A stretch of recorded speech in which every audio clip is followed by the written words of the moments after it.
మరియు నీకును స్త్రీకిని నీ సంతానమునకును ఆమె సంతానమునకును వైరము కలగజేసేదను. అది నిన్ను తల మీద కొట్టును, నీవు దానిని మడమ మీద కొట్టుదువని చెప్పాను. ఆయన స్త్రీతో, నీ ప్రయాసమును నీ గర్భ వేదనను నేను మిక్కిలి హెచ్చించెదను. వేదనతో పిల్లలను బంధువు, నీ భర్త ఎడల నీకు వాంఛ కలుగును, అతడు నిన్ను ఏలునని చెప్పాను. ఆయన ఆదాముతో, నీవు నీ భార్య మాట విని తినవద్దని నేను నీకు ఆజ్ఞాపించిన వృక్ష ఫలములు తింటివి కనుక నీ నిమిత్తము నేల శపింపబడి ఉన్నది. ప్రయాసముతోనే నీవు బ్రతుకు దినములన్నీ దాని పంట తిందువు. అది ముండ్ల తుప్పలను పొలములోని పంట తిందువు. నీవు నేలకు తిరిగి చేరు వరకు నీ ముఖము చెమట కార్చి ఆహారము తిందువు. ఏలయనగా నేల నుండి నీవు తీయబడితివి, నీవు మన్నే కనుక తిరిగి మన్నైపోదువని చెప్పాను. ఆదాము తన భార్యకు హవ్వ అని పేరు పెట్టాను. ఏలయనగా ఆమె జీవము గల ప్రతి వానికి తల్లి. 21 దేవుడైన యెహోవా ఆదామునకును అతని భార్యకును చర్మపు చొక్కాయిలను చేయించి వారికి తొడిగించెను. 24 అప్పుడు ఆయన ఆదామును నిలబొట్టి ఏదైనా తోటకు తూర్పు దిక్కున కెరూబులను, జీవవృక్షములకు పోవు మార్గమును కాచుటకు ఇటు అటు తిరుగుతున్న ఖడ్గ జ్వాలను నిలవబెట్టెను. మహాపరిశుద్ధుడు మా పరలోకపు తండ్రి, జీవములే దేవానికి పరిశుద్ధమైన వాక్యం అది నీ ఊపిరి తండ్రి. మాకు అది ఊపిరిని ఇస్తాను, జీవాన్ని ఇస్తాను. మీరు అనుగ్రహించిన దైవికమైనటువంటి నిత్య జీవం పరిశుద్ధ వాక్యం పాటిస్తుండగా పరిశుద్ధాత్మదేవుడు మాకు సత్యాన్ని బోధించి దాని ఎందుకు మేము నిలకడగా స్థిరంగా సహాయం పరిశుద్ధమైన నామములో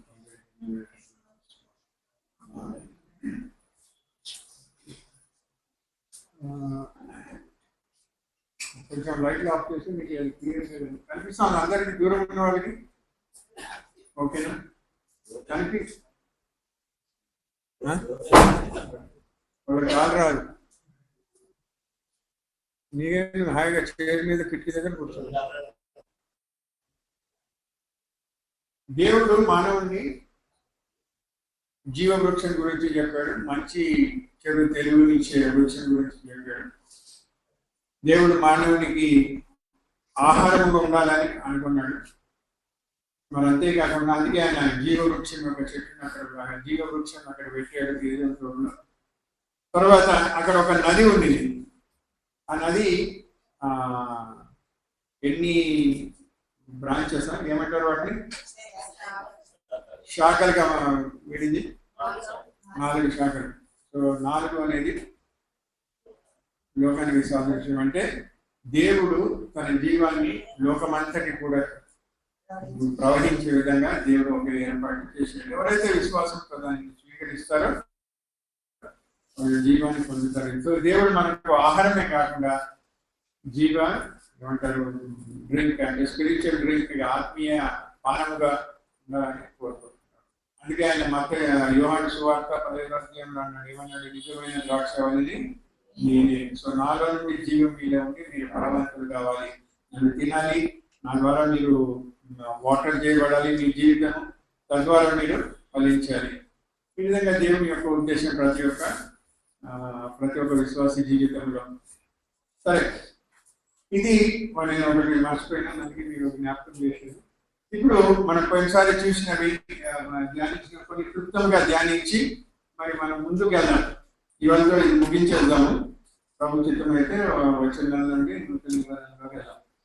సో ఆదాము హవ్వలు తగ్గిపోవడానికి కారణం ఏంటి అనేది నేను చెప్పాను, చూడకుండా చెప్పాను. 2 ప్రభావాలు ఉన్నాయి. ఒకటేమో బయట ప్రభావం, ఒకటేమో లోపలి ప్రభావం. ఆంతరికంగా బాహ్యమైన ప్రభావం. బాహ్యమైన ప్రభావం అంటే ఏదో బయట నుండి వచ్చింది. అది బ్రదర్ లాస్ట్ టైం అడిగాడు. సాతానుడు సర్పమును తన స్వాధీనంలోనికి తీసి తన యొక్క తలంపులు అనే ఏమంటారు తరంగాల ద్వారా సర్పాన్ని కైవశం చేసుకున్నాడు, వశం చేసుకున్నాడు. సర్పం ద్వారా మాట్లాడాడు. సర్పము మాట్లాడితే పాపం అవ్వగారు మోసపోయారు. అది ఆదం గారు కూడా పాపం భార్య అంటే ప్రేమ కాబట్టి ఇంకా ఎట్లా నాశనం అయిపోతుంది, నేను సగముని ఏం లాభము, నేను కూడా ఆమెతో ఒకటి అయిపోతా అని ఆయన కూడా ఏం చేస్తాను తప్పదు. సో బయటి ప్రభావం సాతాను ఏదైనా బయట నుండి చేసేది. వాడు అంటే వాడి మాటలు చాలా తెలివిగలవు అనమాట. మనం చాలా మభ్యపోతాం. చాలా మంది మీరు ప్రసంగాల్లో మభ్య పెడతారు. కాబట్టి మనము చాలా జాగ్రత్తగా ఉండాలి. ముఖ్యంగా దేవుని వాక్యం ధ్యానించే విషయంలో, దేవుని వాక్యం వినే విషయంలో అది అట్లనే ఉంటుంది, కానీ తేడా ఉంటుంది. సో వాడు అట్లే అన్నాడు అన్నమాట. మీకు నేను చెప్పాను కదా, వాడు దేవుడి మీద, దేవుడు చెప్పినాడా మిమ్మల్ని తినొద్దన్నాడా? ఇది నిజమేనా అంటే, ఇది నిజమేనా అంటే దేవుడు ఏమైనాడు? అబద్ధికుడయ్యాడు. చూసినారు, దేవుని మీద అపవాదం మోపుతున్నాడు. అందుకే వాడి పేరు అపవాదం. అని దేవుడు రక్షింపబడిన బిడ్డలుగా మనం కూడా అపవాది ఇతరుల మీద అపవాది మోపకుండా ఉండేవారు. సరే, ఆంతరిక ప్రభావం ఇది వెలువవు. మొట్టమొదటిది ఏంటి దాంట్లో? దేవుడు పలికిన మాట మీద ఆమె నమ్మలేదంటే ఆ టైంలో డౌట్ వచ్చేసింది, సందేహం వచ్చేసి, అరే అవును కదా దేవుడు తిన్నాడు. దేవుని వాక్యం మీద సందేహం అంటూ ఉంటే మాట నష్టపోతుంది. దేవుని వాక్యము ఎన్నటికీ కూడా మారదు, అది తప్పు కాదు. సో దాన్ని విశ్వసిస్తే సంపూర్ణంగా విశ్వసించాలి, లేకపోతే అసలు విశ్వసించనక్కర్లేదు. సో ఆమె సంశయించింది. రెండోది ఏంటంటే, నేను మీకు చెప్పింది అక్కడ హవ్వ స్త్రీ కాబట్టి మనకు సంఘముగా మనం యేసు ప్రభు యొక్క శిరసత్వానికి లోబడాలి. ఆమె ఆదాముకు లోబడాలి. ఆదాము లేడు అక్కడ. కనీసం ఉండయా బాబు, మిస్టర్ సర్పం ఒక్క నిమిషం ఆగయ్యా బాబు, మా ఆయనను పిలుస్తానని అన్నది. కాబట్టి శిరసత్వానికి లోబడలేదు కాబట్టి ఆమె పడిపోయింది. అందుకే యెషయా గ్రంథంలో అక్కడ చెప్పబడినట్టు దేవుడు అన్నాడు, ఏమన్నాడు? నేను నీకు భర్త అయి ఉన్నాను. సో ఆయన భర్త కాబట్టి సంఘం అన్నప్పుడు ప్రతి విశ్వాసి కూడా దేవుని యొక్క మాట వినాలి, ఆయన శిరసత్వానికి లోబడాలి. అందుకే దీన్ని చాలా మంది అడుగుతూ అంటారు, ఏమండి మరి స్త్రీలు తమ యొక్క తలని ఎందుకు కప్పుకోవాలి ముసుగుతాడు అంటే, అక్కడ యాక్చువల్లీ ఏం తెలుస్తుంటే, నేను దేవుని మీద ఆధారపడుతున్నాను, ఆయన యొక్క శిరసత్వం కింద నేను ఉన్నాను అని సూచన. కానీ ఇవాళ రేపు ఏమైపోయిందంటే, మనుషులకు కొంచెం స్టైల్ ఎక్కువైపోయినాయి, వెస్టర్న్ ఇన్ఫ్లుయెన్స్ ఎక్కువైపోయింది. కాబట్టి ఏముందండి, మీరు పెంటెకోస్ట్ అసెంబ్లీస్ కానీ లేకపోతే అసెంబ్లీస్ చూడండి, చాలా మంది వాళ్ళు వేసుకోకుండా వాళ్ళని ఏం చేస్తాం మనం అంటే, ఏమంటారు, గుర్రాన్ని నీళ్ళ దగ్గరికి తీసుకుపోగలం కానీ తాగిస్తామా? తాగలేదు. అదేవిధంగా కొంతమంది తలగితే వేసుకోలేదండి, మనం ఏం చేయలేదు. ఆ తర్వాత బాబు కిందికి తర్వాత ఆ సమయంలో వాళ్ళకు దేవునితో అంటే వాళ్ళకి సంబంధం ఉంది కాబట్టి వాళ్ళు తమ ఆత్మను ఉపయోగించలేదు. ఆత్మకు బదులుగా దేన్ని ఉపయోగించారు? మనసును ఉపయోగించినారు, తమ తెలివిని ఉపయోగించారు, తమ స్వంత తలంపులు, స్వంత జ్ఞానాన్ని ఉపయోగించారు. అంటే దేవుని నుండి ఇండిపెండెంట్. ఎప్పుడైతే ఇండిపెండెంట్ అయ్యారో మనం బాగా జ్ఞాపకం ఉంటాడు, మనం ప్రతి విషయానికి మనం డిపెండెంట్ అనుకోవాలి, దేవుడి మీద ఆధారపడాలి. ఏ విధంగా అయితే చిన్న బిడ్డ తల్లి మీద ఆధారపడి ఉంటుందో ఆ విధంగా మనం ప్రతి విషయంలో దేవుడి మీద ఆధారపడాలి. అప్పుడే దేవుడు మనల్ని సరైన మార్గంలో నడిపించి ఆత్మీయ ప్రగతి అంటే మనం సాధించగలుగుతాం. ఆత్మతో మనం దేవుణ్ణి ఏమంటారు అనుభవించగలము, ఆయన చెప్పింది వినగలము. తర్వాత ఆయన మనల్ని నడిపిస్తున్న విధానాన్ని మనము ఎక్స్పీరియన్స్ చేయగలం. నేను మీ ఉదాహరణ కూడా ఇచ్చాను లాస్ట్ టైం. తర్వాత ఫిజికల్ బాబు ఎవరు ఉండేది అక్కడ మోదు సార్. మన మనసును ఉపయోగిస్తే ఏమవుతుంది అంటే ముందు మనము ఒక డెసిషన్ తీసుకుంటాం. స్టూడెంట్స్ ముఖ్యంగా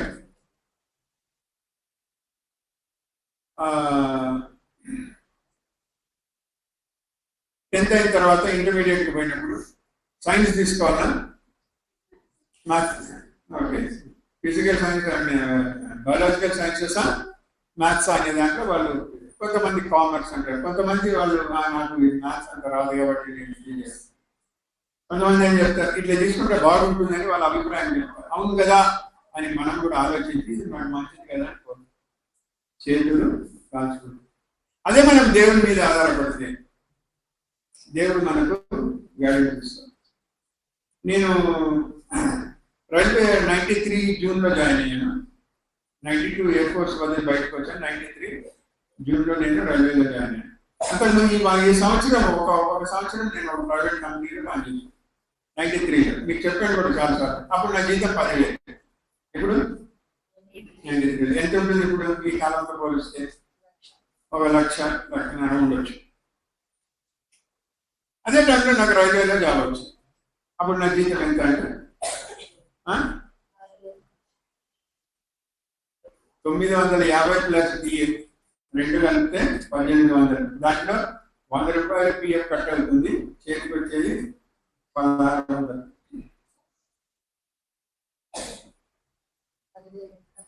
10,000 ఎక్కడ, 16,000 ఎక్కడ. సో ఇప్పుడు నేను నా జ్ఞానాన్ని ఉపయోగించుకోవాలన్నా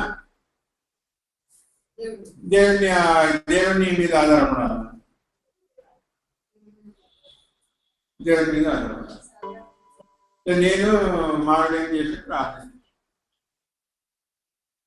మా నాయన అన్నాడు వద్దురా నీకు తెలియదు వాల్యూలు అంతా ఇది ఫోటో సిస్టమ్ ఎక్కువ, నీకు అన్నది ఒకేసారి చదువులేని నెత్తి మీద కూర్చుంటాడు, ఏమేమో చెప్పాడు. అదే దేవుడు అదన మేము ప్రార్థన చేసినట్టు నాకు ఇచ్చిన వాటిని నేను చూపించుస్తాను, నువ్వు వెళ్ళు, నీవు లేచి వెళ్ళాను. అందుకే నేను ఏం చేసినాను సరే అని డిజైన్ చేసేసి రైల్వేలో జాయిన్. ఎంత జీతము? 1,600 చేసి ఆత్మ మీద దేవుడి మీద ఆలోచన. దేవుడు ఏ విషయం కష్టం రాక మానలేదు, కానీ ఇరుకులో అనే విషయాలతో చూపించి కొన్నిసార్లు విషయాలను ఫీజు కట్టడానికి డబ్బు కట్టారు. కానీ దేవుడు ఇరుకులో విషయాలతో చూపించి అడిగి ఊహించిన దానికంటే దేవుడి మీద ఆధారపడండి. అనవసరంగా మనం ఏదో జ్ఞానాన్ని ఉపయోగించుకుని తెలుగుని ఉపయోగించుకుని ఆ చేతులు కలుసుకుని అప్పుడు అయ్యో ప్రభావాన్ని ప్రార్థన చేసే బదులు ముందుగా ప్రార్థన చేసి దేవుని చేత ఆశీర్వదించబడడం. ఇది నేను చదువులో విషయం, పెళ్లి విషయం, ఇల్లు కొనే విషయం, ఇల్లు కట్టే విషయం, కారు కొనే విషయం, కారు కట్టే విషయం. సో లేదండి. తర్వాత అది మనం చదువు వాళ్ళు ఏం చేశారు, ఉన్న దాన్ని కూడా వాళ్ళు ఉపయోగించుకోకుండా పక్కన పెట్టాలి. సో దానివల్ల వాళ్ళ ప్రతిఫలం ఏమైంది, ఆ విధంగా వాళ్ళు ప్రవర్తించడం అంటే మొట్టమొదటిగా లాస్ట్ చెప్పాను నేను మీకు. జీవుడు అంటే ప్రాణం ఏమైపోయిందంటే మొత్తం కలుషితం అయిపోయింది, కరప్టెడ్, పనికి రాకుండా పోయాడు. అంటే దీన్ని బట్టి మనకి ఏమర్థం అవుతుందంటే ఎప్పుడైతే మనం మనసు మీద ఆధారపడతామో మనం నష్టపోవడమే కాకుండా జీవితంలో మన జీవుడు లేకపోతే ప్రాణం కంప్లీట్ గా కలుషితం అయిపోయి ఏదైతే మనము కోరుకున్నామో అది జరగలేదు కాబట్టి దానిని మనము పూరించడానికి, లేకపోతే అది అరే ఈ విధంగా జరగలేదు కదా, ఇంత నష్టం జరిగింది, అసలు దీన్ని ఏ విధంగా మేము కన్వర్ట్ చేస్తే మనకు లాభం వస్తుందని అంత గురించి ఇంకోటి ఏదో పోయి ఇంకా అది ఊపిలో ఇరుక్కుపోయినట్టు. ఓకేనా? సో కలుషితమైన జీవుడు ప్రాణం. ఎందుకంటే ఆ ప్రాణంలో ఏమున్నాయి? తెలివి ఉంది, భావోద్రేకాలు ఉన్నాయి. ఇప్పుడు ఉదాహరణకు కారు కొన్నాము, పాడైపోతా ఉంది, ఇంత ఖర్చు పెట్టి 1 లక్షలు పెట్టి నేను కొంటా ఉంటే నాకు ఎంత నష్టమైంది, మాటి మాటికి ఇది వస్తూ ఉంటారు, ఎమోషన్స్ ప్లేరప్ అయిపోతుంటాయి. సరే ఏం చేయాలా, దీన్ని అమ్మేస్తాం లేకపోతే దీన్ని ఎక్స్చేంజ్ చేస్తాం, తెలివిని ఉపయోగిస్తాం. ఆ విధంగా తర్వాత శరీరం ఏమైపోయింది, నేను మీకు చెప్పాను లాస్ట్ టైం ఏమైందండి, ద్వారాలు తెరవబడ్డాయి, మరణానికి రోగాలకు ద్వారాలు తెరవబడ్డాయి. సో మనం ఇది మనకు మరణం వరకు కొనసాగుతుంది. ఇది బాగా జ్ఞాపకం పెట్టుకోండి. ఎవరు కూడా నేను ఏమీ రోగం లేకుండా ఉండను అనడానికి లేదు. ఏదో విధమైన అనారోగ్యం తప్పకుండా ప్రతి శరీరంలో ఉంటుంది. 2 దినాల నుండి నాకు ఇదంతా నొప్పిస్తాను. రాత్రి నేను ప్రార్థన చేసుకున్న ప్రభావ ఒక 7వ చెయ్యి నొప్పికూడదు అంటారు. ఏమన్నా అవుతుందేమో, కానీ నా ఆయుష్ని పొడిగించుకోద్ది దినాలు నేను ప్రార్థన చేసుకున్నాను. ఏదుంటే దాన్ని పోవాలి, తప్పదు, ఏం చేయలేదు. నన్ను ఆయుష్ నేను ఆపగలను నా ప్రాణాన్ని లేదు కదా. అడుక్కోవాలి దయచూపిస్తు ప్రభు అని. దయచూపిస్తే సరే, లేదంటే లేదు బాబు ఆదివారం పరీక్షలు అయిపోయిన తర్వాత వచ్చి నా దగ్గర పోవాలి. సరే, ఇంకేమైపోయింది?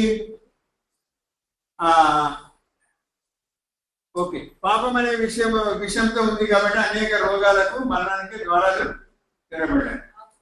ఇప్పుడు ఇక్కడ ఒక ప్రశ్న వస్తుంది, ఏమండి ఆదాము అవ్వలు వాళ్ళు తెలియక చేశారు కదా. కరెక్ట్, వాళ్ళు తెలియక చేశారు, అన్ని తెలియకనే జరిగినాయి.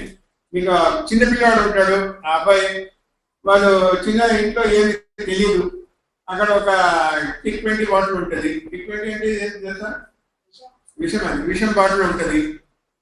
పిల్లోడు తెలియకుండా తాగేస్తాడు. ఏమవుతుంది?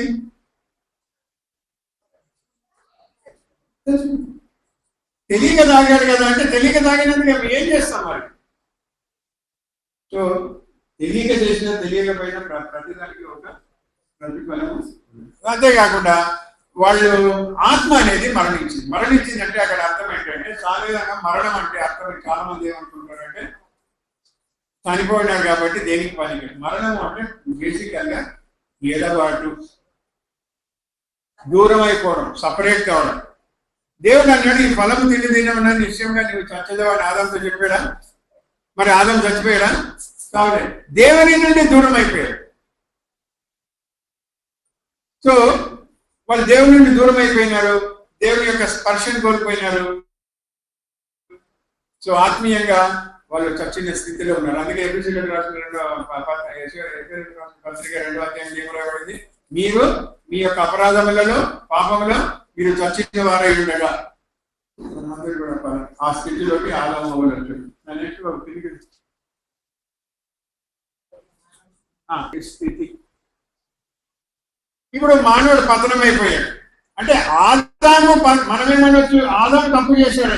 ఆదాము తప్పు చేస్తే ఆదాము నందు మనం కూడా తప్పు చేశాం.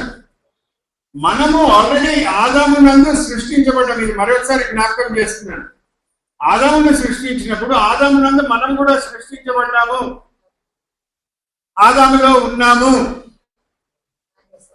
మనం ఇప్పుడు జన్మించినాం అంతే. డేట్ ఆఫ్ క్రియేషన్ ఈజ్ ఆ దినం, డేట్ ఆఫ్ బర్త్ ఈజ్ ఇప్పుడు. అర్థమవుతుందా? సో మనము ఎప్పుడైతే ఆ విధంగా ఆదాం పాపం చేశాడో, ఆదాము నందు మన యొక్క కాన్స్టిట్యూషన్ అంటే అర్థం ఏంటంటే మన సిస్టమ్. మనం దేనితో, మన బాడీ కాన్స్టిట్యూషన్ ఏంటి?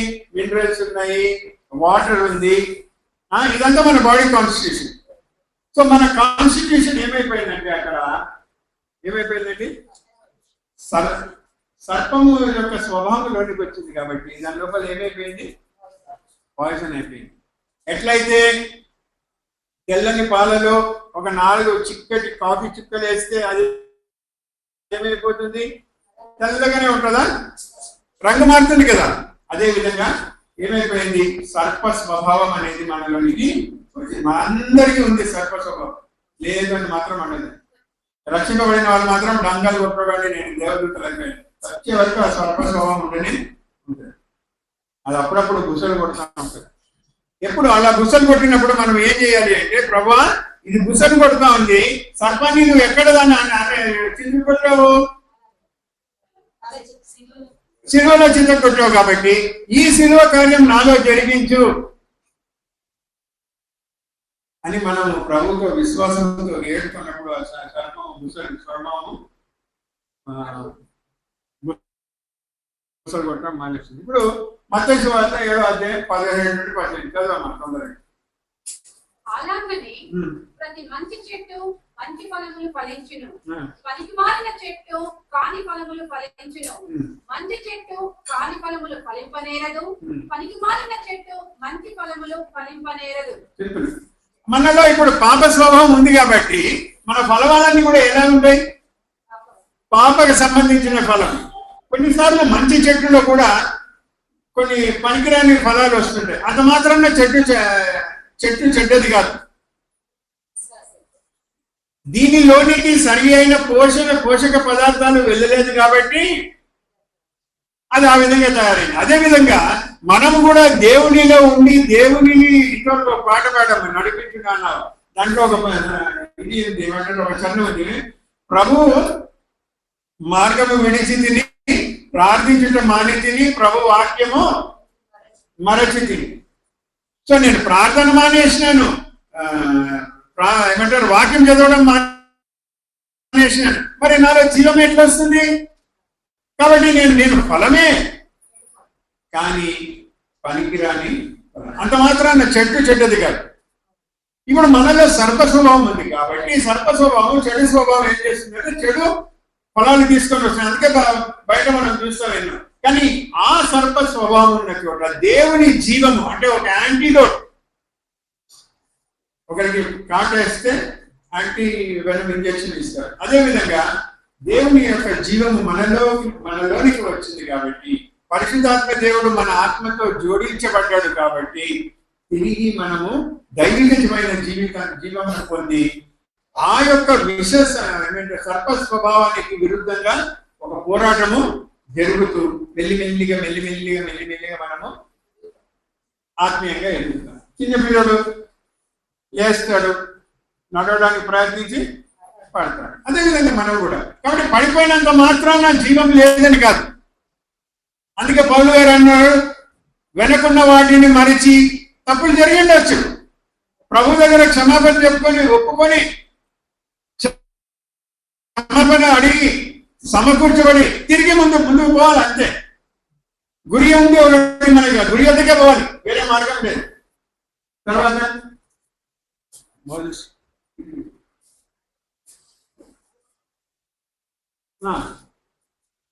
రోమా 8:18 మొట్టమొదటి ఏమైంది? మన బాడీ మొత్తం కాన్స్టిట్యూషన్ అంటే ఆత్మ ప్రాణ శరీరం కాన్స్టిట్యూషన్ మొత్తం ఏమైపోయింది? చెడిపోయింది. రెండవది ఏమైంది? మనము శిక్షకు పాత్రలు. రోమా 8:18 ప్రకారం ఏంటమ్మా? ఇప్పటి కాలపు శ్రమలు ఎన్నదగినవి కావని ఎంచుచున్నాను. దేవుని కుమారుల ప్రత్యక్షత కొరకు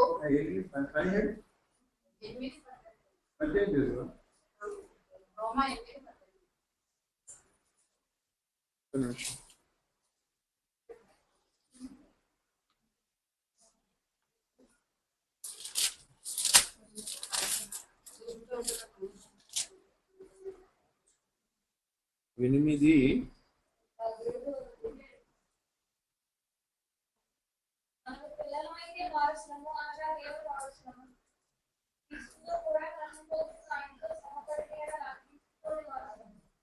కాదు. శరీరానుసారంగా ప్రవర్తించిన ఎడల చావవలసిన వారై ఉండరు, కానీ ఆత్మ చేత శారీర క్రియలను చంపిన ఎడల జీవించగలరు. సో ఇక్కడ ఏమైతుంది? మీరు శరీరానుసారంగా ప్రవర్తించిన వేళ ఏమవుతుంది? మీకు రాబో శిక్ష ఏంటి? మరణం. అంటే మనం శిక్షకు పాత్రులం. గమనించండి, ఒకటేమో శిక్షకు పాత్రులము, రెండవది ఏమైంది? మనల్ని బట్టి రాజకాండం 3:18-19 వరకు ఏముంది? నెక్స్ట్ వర్షం రెడీగా పెట్టుకొని ఉండాలి. నీవు నీ భార్య మాట విని వినవద్దని నేను నీకు ఆజ్ఞాపించిన వృక్ష ఫలములు తింటివి కనుక నీ నిమిత్తము నేల శపింపబడి ఉన్నది.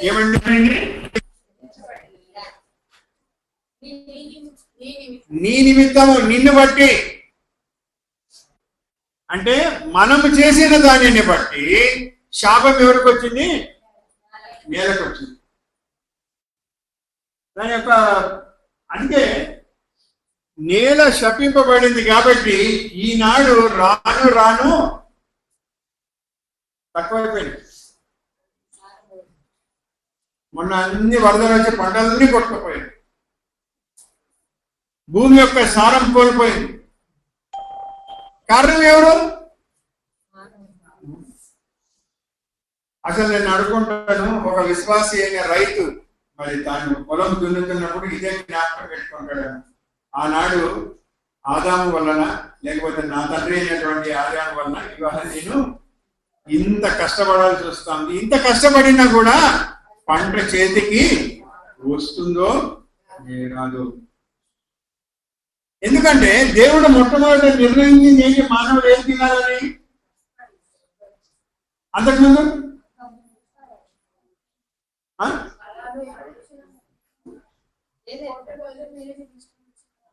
తోట అంటే ఏం తినాలి? తోటలో ఏముంటాయి?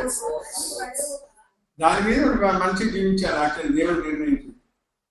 సరే, దేవుడు సర్వజ్ఞాని కాబట్టి మానవుడు ఇది చేస్తాడు. మానవుడు ఇప్పుడు కష్టపడి చెమట వచ్చి తినాలి, సంపాదించి వాడు తినాలి. సో ఇక్కడ ఏమైపోయింది? భూమి శపింపబడింది కాబట్టి గమనించండి, మనము ఇంట్లో గడ్డి చెక్కేస్తాం, కొన్ని దినాల తర్వాత మళ్ళీ గడ్డి ఎక్కడి నుండి వస్తుంది? శపింపబడింది కాబట్టి మన వల్ల భూమి శపింపబడింది. తర్వాత మనిషి అంతకుముందు ఏదైనా అనగా అర్థం ఏంటి? సంతోషము, ఆనందం. ఆనందంగా ఉండే స్థలం నుండి ఎక్కడికి వెళ్ళిపోయాడు? బయటికి. అక్కడ వాక్యం తోటి మనం ఏం చేద్దాము? దేవుడు అతనిని వెళ్ళగొట్టేశాడు. దేవుడు వెళ్ళగొట్టడం అనేది ఎంతో అవమానకరమైనది. సిగ్గు. బయట గేట్ దగ్గర నిలబడి చూస్తున్నాడేమో, అయ్యో నేను ఎంత బుద్ధి లేని పని చేసినా. అంటే నాకేమనిపిస్తుంది అంటే, ఆదాము అవ్వ అక్కడ గేట్ దగ్గర నిలబడి చెట్టును చూస్తూ ఏదైనా వాళ్ళని చూసుకుంటూ మాట్లాడుకున్నారు. ఈవిడ ఎంత మోసం చేసినాడు మనల్ని. కొన్నిసార్లు భార్యాభర్తలు కూర్చొని మాట్లాడుతూ ఉంటారు కదా, వాడు చూడు, వాడు వచ్చి ఎంత మోసం చేసిపోయినాడు మనల్ని, అట్లా వీడు వచ్చి ఎంత మోసం చేసినాడు, మనం నష్టపోయినది. అయ్యో, మనం మన ఆత్మలను ఉపయోగించింటే ఇంకా మనం అక్కడే ఉండేవాళ్ళం కదా అని. అన్నిటికంటే ఎక్కువ దేవుడు సాయంత్రం పూట మనతో వచ్చి సహవాసం చేసి మాట్లాడేటువంటి ఇప్పుడేమో అది కూడా బాయ్ అని వాళ్ళు అనుకుంటున్నారేమో. సో మొత్తానికి మనిషి అక్కడి నుండి వెళ్ళగొట్టబడి వాటి స్థలములో దేవుడు ఏం చేశాడు అంటే, ఆదాము చేయవలసిన పని 2 కెరూబులు, తర్వాత అగ్ని ఖడ్గాలను ఆయన అక్కడ కావాలిగా ఉంచాడు. అంటే ఇంతవరకు ఆదాము చేయవలసిన పని ఇప్పుడు ఇవి కెరూబులు, ఖడ్గాలు చేస్తున్నాయి. సరే, దీని తర్వాత ఏమైంది? నెక్స్ట్ ఇప్పుడు మానవుడు పడిపోయిన స్థితి. ఈ పడిపోయిన స్థితిలో దేవుడు ఏ విధంగా మానవుడిని దర్శించాడు? మనం ఏం చేస్తామంటే, దేవుడు మానవుడి కొరకు ప్రాణం పెట్టాడు, బలి అయినాడు అని వెళ్ళేస్తాం. అంతే కదండి, జనరల్గా అంతే కదండి. ఎలాగ దేవుడు మానవుడిని దర్శించాడు? మొట్టమొదట దేవుడు చేసింది ఏంటంటే, వచ్చి మాట్లాడాడు, వెతుక్కుంటూ వచ్చాడు. నువ్వు ఎక్కడున్నావు అంటే అర్థం ఏంటి? వెతికాడు. అందుకే నశించిన దానిని వెతికి రక్షించుటకు. ఆదామును వెతకడంలో ఉద్దేశం దేవునికి తెలియదు. ఆదాము ఎక్కడున్నాడు అని, చెట్ల దగ్గర దాచుకున్నాడు అని తెలుసు. అయినా కూడా దేవుడు వెతుక్కుంటూ వచ్చాడు. అంటే తన సృష్టి ఎంత తప్పు చేసినా కూడా, తన నుండి దూరం అయిపోయినా కూడా దేవుడు బాధపడి వెతుక్కుంటూ వస్తాడు. తప్పిపోయిన కుమారుడు తండ్రి ఎదురు నుండి వెళ్ళిపోతే తండ్రి ఏం చేస్తున్నాడు? నన్ను ఎదురు చూస్తున్నాడు, నా కొడుకు వస్తాడేమో. అది దేవుని ప్రేమ. కొన్నిసార్లు మేమంతా అల్లరి చేసేవాళ్ళం చిన్నప్పుడు. వాళ్ళతో గలాట, వీళ్ళతో పట్ల పాకిస్తాన్ వచ్చి ఎక్కడ వచ్చి మీకు కోరుకు ఇట్లా చేసినట్టే మా ఆయన చేసినట్టు మమ్మల్ని బాగా కొట్టి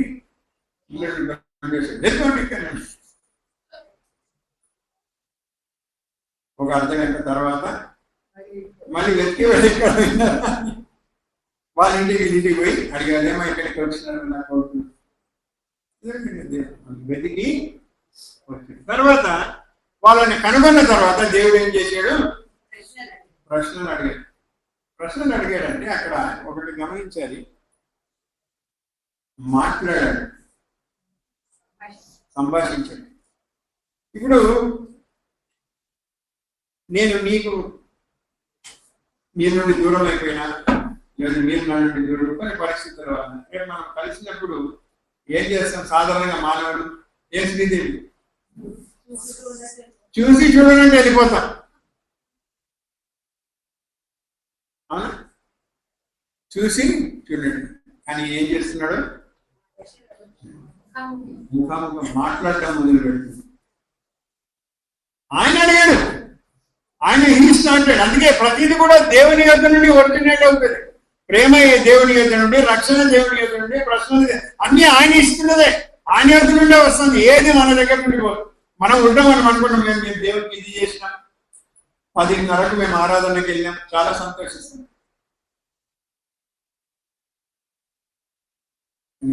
ప్రతిదీ వచ్చేది ఎక్కడ నుండి? దేవుని.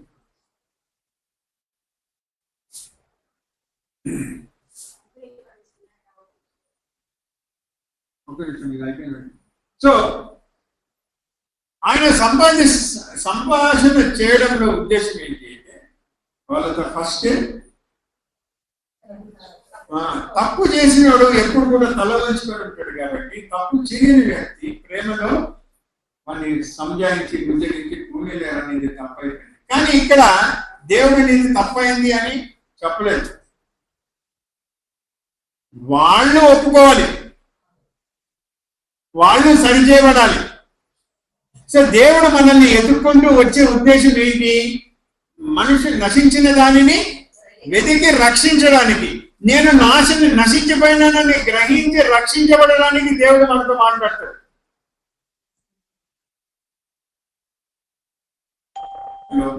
ఒప్పుకున్నారు.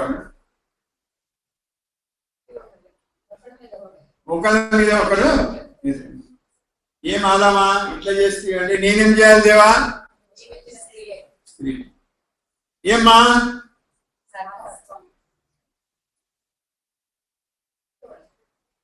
చూడండి, దేవుడు ఇద్దరు మనుషులతో మాట్లాడాడు, కానీ సర్పంతో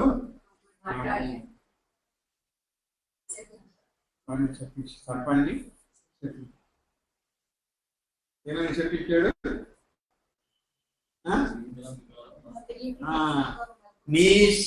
నీకు స్త్రీకి వైరం కలగజేస్తాను, నీ సంతానం ఉన్నట్టు స్త్రీ సంతానం ఉన్నట్టు వైరం కలగజేస్తాను.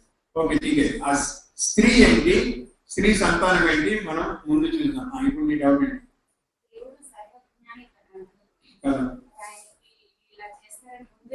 తెలుసు. అందుకే జగత్ పునాది వేయబడక ముందే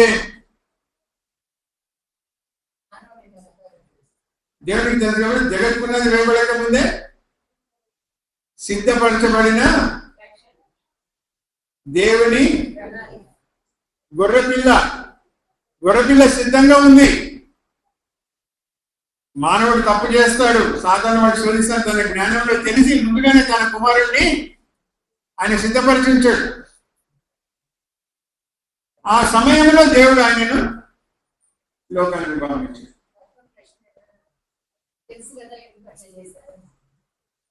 తెలిసి ఎందుకు చేశాడు?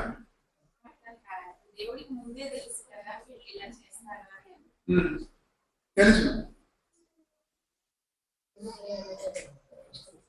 ఇప్పుడు అదే కదండి, ఇన్ని భవిష్యత్తు మనం ఏం నేర్చుకున్నాము? దేవుడు కోరుకున్నది ఇది, మానవుడు చేసింది అది. దేవుడు అనుకున్నది వాళ్ళు చేయలేదు. దేవుడికి తెలిసి వాళ్ళు చేయరు. ఇప్పుడు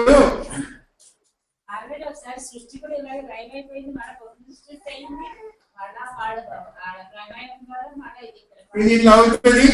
ఈ సృష్టి కూడా పడిపోయిన తర్వాత ఏమవుతుందని నోవహు కాలంలో జల ప్రళయాన్ని తీసుకొని వచ్చాడు. నోవహు సంతానం కూడా అట్లే అవుతుందని తెలుసు. రేపు మనం ఏం చేయబోతున్నాం కూడా తెలుసు. ఇంతమంది ఇక్కడ కూర్చుంటున్నారు, 50 మంది, ఇన్ని నేర్చుకున్నారు, ఇన్ని తెలుసుకున్నారు. రేపు ఏం చేస్తారో అది కూడా దేవుడికి తెలుసు. ఓకే, ఈ డౌట్ క్లియర్ అయిందా? సరే, ఇప్పుడు ఈ స్త్రీ ఎవరు? ఏది బాబు పైకి, ఈ స్త్రీ ఎవరు? ఆ సందర్భంలో చూస్తే స్త్రీ ఎవరు? హవ్వ. ఆ సందర్భంలో సర్పం. సో అక్కడ స్త్రీకి సర్పానికి వైరం. అంతేకాకుండా స్త్రీ సంతానమునకు సర్ప సంతానమునకు వైరం. అందుకే మనం చూస్తాము ఆనాటి నుండి ఇంతవరకు కూడా ప్రతి సమయమందు, ప్రతి యుగమందు కూడా దేవుని నమ్ముకున్న జనులను వాళ్ళకు శ్రమలే వచ్చినాయి, కానీ ఎప్పుడు కూడా వాళ్ళు అంటే పూర్తి సంతోష ఆనందంతో లేదు. ఆత్మీయ ఆనందం ఉంది, నిరీక్షణ ఉంది, విశ్వాసం ఉంది, కానీ లోకము దృష్టిలో ఏదైతే సంతోషమో ఆ సంతోషం వాళ్ళకు లేదు. ఉదాహరణకు ఆది సంఘంలో యేసు ప్రభువును విశ్వసించినందుకు వాళ్ళ ఏమైనా రోమా ప్రభుత్వం ఏం చేసింది? వారి యొక్క ఆస్తులను లాక్కున్నారు. మనం ఇంతవరకు ఒక పాట పాడాం. నాకు ఆ లాస్ట్ చరణం పాట, పరమజీవం నాకు నివాలో లాస్ట్ చరణం మనం పాడేటప్పుడు దాంట్లో ఒకటి ఉంది. ఏంటి బాబు? నన్ను విడిచినను, శరీరం కుట్టి విశ్వసించినను, హరించినను నా ఐశ్వర్యం. అంటే అర్థం ఏంటి? నా డబ్బు, నా నగలు, నా ఆరోగ్యము, నా ఇల్లు అన్ని కూడా పోయినా కూడా ఎన్ని అబద్ధాలు పాడతాం కదా మనం. నేను అది పాడుతున్నప్పుడు కోర్టుకేసి జ్ఞాపకం వచ్చింది. నేను ఇన్నిసార్లు పాడాను కానీ ఎప్పుడు నాకు స్ట్రైక్ అయ్యి కాదు. ఇప్పుడు పాడుతున్నప్పుడు ఎన్నో ఇది చెప్తాం కానీ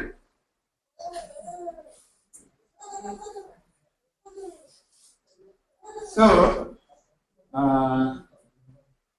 ఆది నుండి సాతానుడు దేవుని జనులను నానా ఇబ్బందులు పెడుతున్నాడు. అందుకే ఆది సంఘంలో వాళ్ళు అన్ని పోగొట్టుకున్నాడు. ఇంతంటే మంచి మంచి ఇంట్లో పోగొట్టుకుని గుహలలో ఉన్నారు. వాళ్ళు తిండి లేక చెట్ల మీద ఉండే పిచ్చికాయలు తిన్నారు. వాళ్ళు ఆకులు తినేవాళ్ళు, జలపాతంలో నుండి నీళ్లు తాగేవాళ్ళు. ఆ విశ్వాసానికి తగినట్టుగా దేవుడు వారిని బలపరిచాడు. కొంతమందిని సింహాలకు వేసేసాడు. నేను చెప్పాను కూడా ఆయిల్ పోసేసి ఆ నీరో చక్రవర్తి అయితే ఏమంటారు అది క్రికెట్ ఏదో ఆడతారు కదా రాత్రి పూట. ఏం మ్యాచ్ అంటారు? IPL లో night match, day and night match అంటారు కదా, నైట్ రాత్రి పూట జరిగే మ్యాచ్. ఇప్పుడు అంటే ఫ్లడ్ లైట్స్ ఉన్నాయి. అప్పుడు నీరో చక్రవర్తికి నైట్ మ్యాచ్లు అంటే చాలా ఇష్టం. అందుకే ఏం చేశాడంటే అరే బాబు మంచి కాగడాలు వెలిగించండి. అయ్యా రాజుగారు అంతా అన్ని పెద్ద కాగడాలు మన దగ్గర లేవు. అరే ఎందుకు లేవు అయ్యా, వీళ్ళు ఉన్నారు కదా ఈ విశ్వాసులు అనే వాళ్ళు, వాళ్ళ మీద మైనం పోసి మంచి గుట్టలు చుట్టేసి మైనం పోసి అండి బగబగా మండి వాళ్ళు ఏడుస్తూ ఉంటే, అయ్యో ప్రభువా, అమ్మా ప్రభువా అని ఏడుస్తూ ఉంటే వీళ్ళు నవ్వుకుంటూ గేమ్స్ వాచ్ చేస్తారు. అంతగా సాతానుడు దేవుని బిడ్డలను హింసించి ఈ సంతానమునకు సర్ప సంతానమునకు వైరము కలుగజేస్తున్నాడు. అందుకే కయ్యను కూడా పట్టుకోలేక ఏం చేశాడు? హేబెలును హత్య చేశాడు. మనం దేవుని జనాంగం అయితే లోకం సర్ప సంతానం కాబట్టి వాళ్ళు మన ఎడల విధంగా తప్పకుండా ప్రవర్తిస్తారు. వేరే మార్గం లేదు. అక్కడ మనము దేవుని యొక్క జీవాన్ని, దేవుని యొక్క ప్రేమను మనము కనపరిస్తే అది బహుశా వాళ్ళని తాకుతుందేమో. మా ఒక ఆయన ఉన్నాడు నాగేశ్వరరావు, ఆయన పెద్ద లీడర్ రైల్వే. ఆయనకు నాకు పడేది కాదు ఆఫీస్, ఎదురు కూర్చొని వాళ్ళకి ఇష్టం వచ్చినట్టు మాట్లాడేవాడు.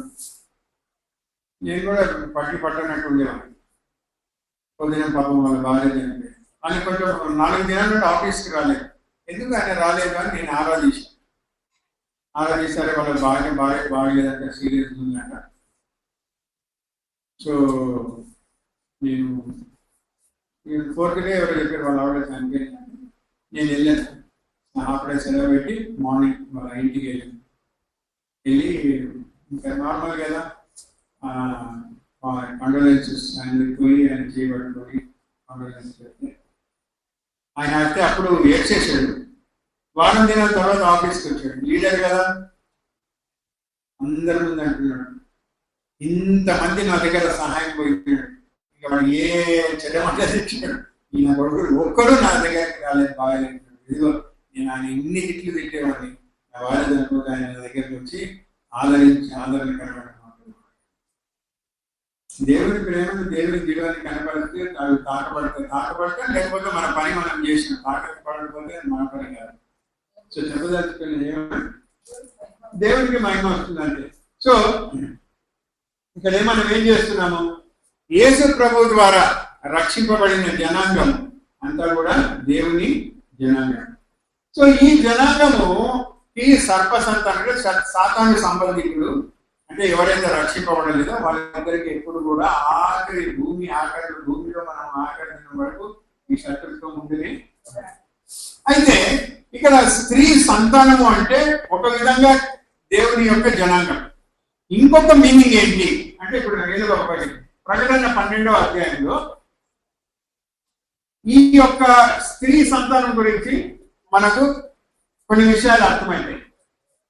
మొట్టమొదట ఈ యొక్క స్త్రీ ఎవరు అంటే సార్వత్రిక సంఘం. ఎవరండి? సార్వత్రిక సంఘం, యూనివర్సల్ చర్చ్. స్త్రీ అంటే అక్కడ హవ్వ ఎవరికి సాదృశ్యము? సార్వత్రిక సంఘానికి సాదృశ్యం. ఓకేనా? అయితే ప్రకటన గ్రంథం 12వ అధ్యాయం మనం వస్తే అక్కడ ఒక స్త్రీ గురించి మనం చదువుతాం. ప్రకటన గ్రంథము 12వ అధ్యాయం. అప్పుడు పరలోకమందు ఒక గొప్ప సూచన కనబడెను. అదేదనగా సూర్యుని ధరించుకున్న ఒక స్త్రీ, ఆమె పాదముల క్రింద చంద్రుడును, శిరస్సు మీద 12 నక్షత్రముల కిరీటమును ఉండెను. ఆమె గర్భవతి అయి ప్రసవ వేదన పడుచు ఆ నొప్పులకు కేకలు వేయుచుండెను. అంతటా పరలోకమందు ఇంకొక సూచన కనబడెను. ఇదిగో ఎర్రని మహాఘట సర్పము, దానికి 7 తలలను 10 కొమ్ములను ఉండెను. దాని తలల మీద 7 కిరీటములుండెను. దాని తోక ఆకాశ నక్షత్రములలో 3వ భాగము నీచి వాటిని భూమి మీద పడవేసెను. కననయున్న ఆ స్త్రీ కనగానే ఆమె శిశువుని మృంగివేయవలెనని ఆ ఘట సర్పము స్త్రీ ఎదుట నిలుచుండెను. చదువు 6 వరకు చదువు. సమస్త జనములను ఇనుపదండముతో ఏలనయున్న ఒక మగ శిశువును ఆమె కనగా, ఆమె శిశువు దేవుని యొద్దకును ఆయన సింహాసనము నొద్దకును కొనిపోబడెను. ఆ స్త్రీ అరణ్యములకు పారిపోయెను. అచట వారు 1260 దినములు ఆమెను పోషింపవలెనని దేవుడు ఆమెకు ఒక స్థలము సిద్ధపరిచి ఉంచెను.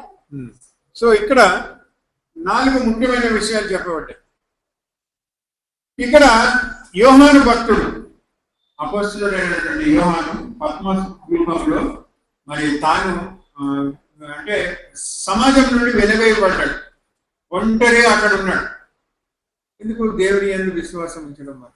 కొన్నిసార్లు మనం విశ్వాసం ఉంచడం వల్ల ఏమైపోతుందంటే మనల్ని ఒంటరితనంలో వదిలేస్తారు. మహాత్మా గాంధీ గారు అన్నాడు, ఒంటరితనం కంటే ఘోరమైన శిక్ష ఏది కూడా. దేవుడే అన్నాడు, నరుడు ఒంటరిగా ఉండడము మంచిది కాదు అని. దేవుని దృష్టిలోనే అది మంచిది కాదు. సో ఉన్నప్పుడు ఆయనకు ఒక దర్శనం కలిగింది. ఆ దర్శనం అనేక దర్శనాలు కలిగినాయి. దాంట్లో ఒకటి 12వ అధ్యాయం. సో ఇక్కడ మనం ఏం చూస్తాం, ఆయనను ఒక స్త్రీని చూశాడు. ఆ స్త్రీకు ఒక సర్పముకు వైరం ఉంది. సో ఇప్పుడు ఆ స్త్రీ గురించి ఏం చెప్పబడ్డాయంటే, మొట్టమొదట ఏమనండి, సూర్యుని ధరించుకొని ఉన్నది. ఏమన్నానండి? సూర్యుని ధరించుకొని. సూర్యుడు అంటే ఇక్కడ యేసు ప్రభువారు నీతి సూర్యుడు. నీతి సూర్యుడు నీపై ఉదయించును, అతని రెక్కలు నీకు ఆశ్రయించును. సో నీతి సూర్యుడు యేసు ప్రభు. ఈమె సూర్యుని ధరించుకొనింది అంటే యేసు ప్రభువుని విశ్వసించి యేసు ప్రభు యొక్క జీవాన్ని, లేకపోతే యేసు ప్రభువు ద్వారా, యేసు ప్రభు యొక్క ప్రాయశ్చిత కాలం ద్వారా ఎవరైతే దైవికమైన జీవితాన్ని పొందినారో, నీతి వస్త్రములు ఎవరు ధరించుకున్నారో, నీతి మంతులుగా తీర్చబడ్డారో వాళ్ళు.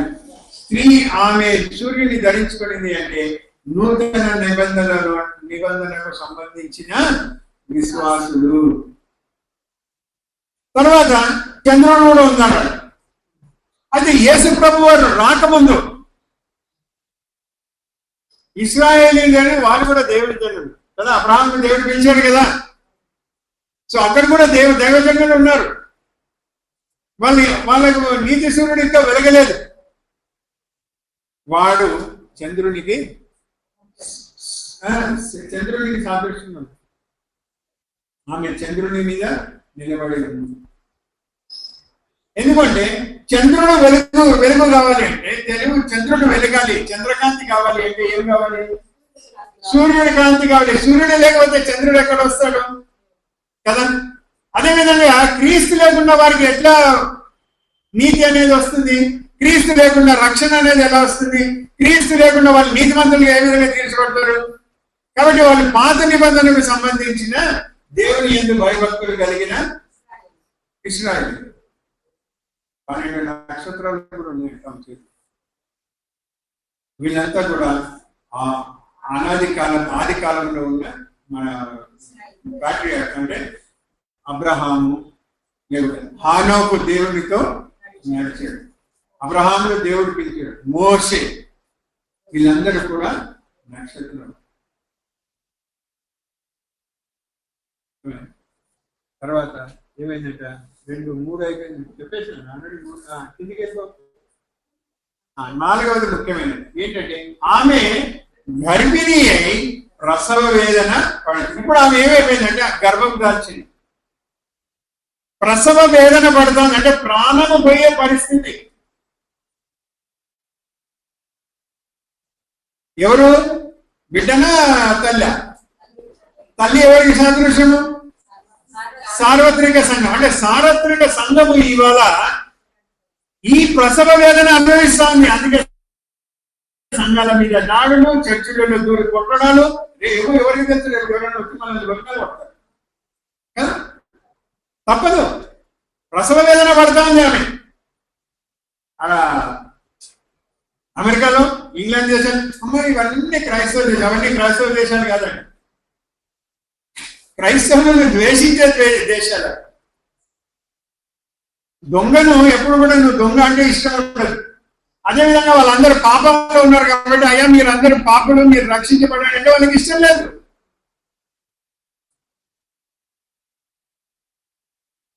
కొరింథీ సంఘంలో ఏం జరుగుతూ ఉండింది? ఒకడు తన తల్లితోనే వాడు సంసారం చేస్తున్నాడు. ఈ కాలంలో ఉన్నదా? జరుగుతుందా లేదా? నాకు తెలిసిన నిన్న ఒక రిలేటివ్ చెప్తాను. ఒక వాళ్ళ ఊరిలో, అంటే నాకు తెలుసు ఆ అబ్బాయి, నా వయసు ఉంటుంది. ఆయన భార్య ఒక యవనస్తుని తోటి వెళ్ళిపోయి సంసారం చేస్తుంది. ఏం జరుగుతుంది? అందుకే అన్నాడు ఆఖరి దినాలు ఎలా ఉంటాయంట, నోవహు కాలముల వలె పాపం ప్రబలిపోతాం.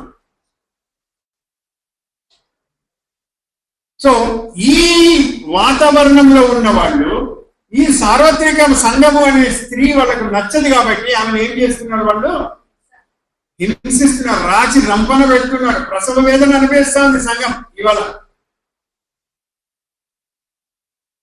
సరే ఏమైందంట,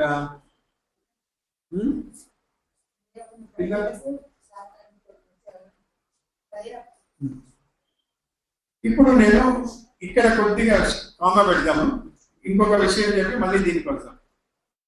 ప్రసవ వేదన పడతామని మగ శిష్యుడు కనడానికి చెప్పాను. సరే, ఆదాము తన భార్యను ఏమని పిలిచాడు?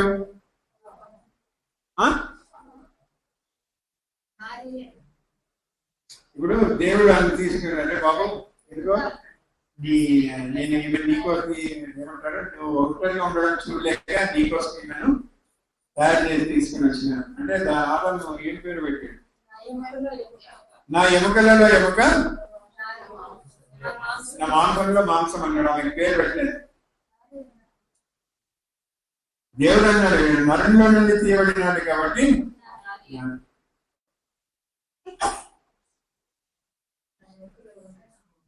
నా ఎముకలలో ఎముక, నా మాంసంలో మాంసం పేరు పెట్టలేదు.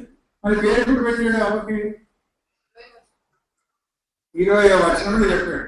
మంచిగా ఇవాళ అందరు బాగా, వెరీ గుడ్, బాగా టీచర్స్ అయిపోతున్నారు. 20వ వచనంలో హవ్వ అని పేరు పెట్టాడు. ఎందుకు పెట్టాడు?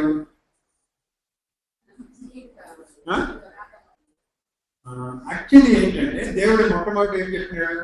మీరు ఇది తిన్నదాని దినమున నిశ్చయంగా చచ్చెదరు. ఇప్పుడు కావాలా, ఎప్పుడెప్పుడు మరణం వస్తుందా, ఎప్పుడెప్పుడు చచ్చిపోతామా అని వణికిపోతున్నాడు ఆదాము. వణికిపోయేటప్పుడు దేవుడు ఒక మాట్లాడినాడు. ఏమన్నాడు? నీ సంతానమునకు, సర్ప సంతానమునకు వైరం కలగజేస్తున్నాడు. అబ్రాహాముకు బల్బు వెలిగింది. సారీ, ఆదాముకు బల్బు వెలిగింది. అరే రే రే రే బాబు, ఆమె సంతానం కలుగుతుంది అంటే ఆమె బ్రతికే ఉంటది, ఆమె బ్రతికే ఉంటాడంటే నేను కూడా బ్రతికే ఉంటాను, మేము బ్రతికే ఉంటాము, ఇప్పుడు ఆమెకు పిల్లలు కలగబోతున్నారు అని అమ్మ అన్నాడు. అందుకే దాని యొక్క అర్థం ఏంటి? జీవము గల ప్రతివానికి తల్లి. అంటే ఆమె ఎవరికైతే జన్మ ఇస్తుందో, జీవము గల శిష్యులకు జన్మ ఇస్తుందో ఆమెకు తల్లి కాబట్టి ఆమెను హవ్వ అన్నాడు. అంటే ఆ ఆదాములో మరణ భయము అవస్థలో ఉన్న ఆదాములో ఏమైపోయింది? నిరీక్షణ అనేది దేవుడు కలిగేది. అదే చూడండి, ఆయన వెదికి వారితో మాట్లాడడం ద్వారా భయాన్ని, ఆందోళన, నిరీక్షణ లేని సమయంలో ఆదాముకు నిరీక్షణ చిగురించి దేవుడు మనతో మాట్లాడే ఉద్దేశం అది. ఎందుకయ్యా బైబిల్ చదవండి అని అంటామంటే, ఇలాంటి పరిస్థితుల్లో ఉన్నప్పుడు మన నిరీక్షణ బలపడాలి. సో నిరీక్షణ చిగురించి ఆయన ఏమన్నాడు? ఆమెను హవ్వ. ఓకేనా? సరే, ఇప్పుడు 20వ అధ్యాయం, సరే 12వ అధ్యాయము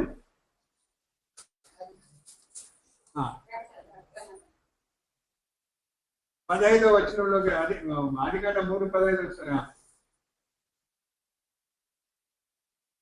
3:15 వస్తారు చదువు.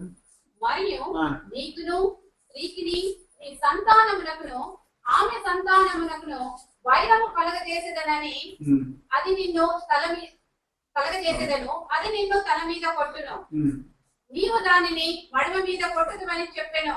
ఇప్పుడు ఎప్పుడైతే దేవుడు చెప్పినాడు వాళ్ళకు, ఈనాడు మనం అర్థం కాకపోవచ్చు, కానీ వాళ్ళు ఇంకా దేవునితో డైరెక్ట్ సంభాషిస్తున్నారు కాబట్టి వాళ్ళకి ఒకటి అర్థమైపోయింది, దేవుడు మమ్మల్ని రక్షించబోతున్నాడు అని. అంటే దేవుడు వాళ్ళకి సువార్త చెప్పాడు, నీ సంతానమునకు అన్నప్పుడు మీరు సావరు, మీరు పిల్లలు కొడతారు, మీరు బ్రతుకుతారు. చంపడం నా ఉద్దేశం కాదు, రక్షించడము నా ఉద్దేశం. దుష్ట శిక్షణ శిష్ట రక్షణ కాదండి, దుష్ట రక్షణ నా ఉద్దేశం అని ఆయన చెప్పాడు. సో మొట్టమొదటి సువార్త ఎవరికి చెప్పారు అంటే, ఆ దేవుడు ఆదాము హవ్వలకు సువార్త ప్రకటించాడు. అది నమ్మి ఆదాము 20వ వచనంలో ఏమన్నాడు? హవ్వ అన్నాడు. అంటే ఆయన స్పందించాడు. గమనించండి, దేవుడు మాట్లాడాడు, ఆదాము స్పందించాడు. మనతో దేవుడు మాట్లాడినప్పుడు మనము స్పందిస్తే అది ఆశీర్వాదకరంగా మారుతుంది. దేవుని ప్రణాళికలు, దేవుని ఉద్దేశాలు మన జీవితంలో నెరవేరుతాయి. అలా మనం స్పందించకపోతే ఆశీర్వాదము రాని. అందరు ఆశీర్వాదాలు కావాలా కావాలా కావాలా. దేవుడు నిన్ను ఆశీర్వదిస్తాడు. ఎట్లా ఆశీర్వదిస్తాడు? ఆయన చెప్పిన మాట విని దానికి స్పందించాలి. స్పందించకుంటే దేవుడు ఆశీర్వదిస్తాడు. ఓకేనా? సరే, మీకు నోట్స్ ఇస్తాను, మీరు చదువుకోవచ్చు. నెక్స్ట్ సర్ప సంతానం అంటే ఏంటి అని చెప్పి. ఇప్పుడు సర్పం యొక్క తలను చితుకు కొట్టడం, సర్పము మడవను కాటు వేయడం, ఈ రెండు కూడా యేసు ప్రభు నందే జరిగినాయి. ఎందుకంటే ఇక్కడ గమనించండి, సర్పము యొక్క తలను చితుకు కొట్టిన వాడు స్త్రీ సంతానమైనటువంటి యేసు ప్రభు. ఆయన స్త్రీ సంతానం అని ఎందుకు అంటున్నామంటే ఆయన పురుష సంతానం కాదు. మనమంతా పురుష స్త్రీ సంతానం. స్త్రీ పురుషుడు కలయిక ద్వారానే మనం పుట్టాం. కానీ యేసు ప్రభు అట్లా కాదు. ఆయన వట్టి స్త్రీకి మాత్రమే పుట్టినవాడు కాబట్టి ఆయన స్త్రీ సంతానం. ఇప్పుడు అంతేకాకుండా ఆయన ఏ విధంగా సర్పాన్ని చిత్తగొట్టాడు, తలను చిత్తగొట్టాడు అంటే హెబ్రీ 2:14 ప్రకారం యాక్చువల్లీ మరణం యొక్క శక్తి సాతానుకుంది. వాడిని చిత్తగొట్టడం ద్వారా, వాడిని జయించడం ద్వారా మరణ శక్తి వాడి నుండి ఆయన తీసేశాడు. సాతాను ఎవరిని కూడా చంపడానికి ఇంకా హక్కులేదు. చాలా మటుకు మనలో చేసే తప్ప ఏంటంటే సాతానుడు ఈ రోగం తెచ్చాడు, సాతానుడు మరణం తీసుకుని వచ్చాడు. మన జీవితాలలో, దేవుని బిడ్డల జీవితాలలో దేవుని అనుమతి లేకుండా ఏమీ జరగదు. తుమ్ము వచ్చినా, పడసం వచ్చినా, దగ్గు వచ్చినా, కాలు నొప్పి వచ్చినా, ముక్కుకు దెబ్బ తగిలినా, పన్ను విరిగిపోయినా ఆయన యొక్క అనుమతి లేనిది జరగదు. ఇది మనం బాగా జ్ఞాపకం చేసుకోవాలి. కీర్తన చదవం ఒకసారి 22:16.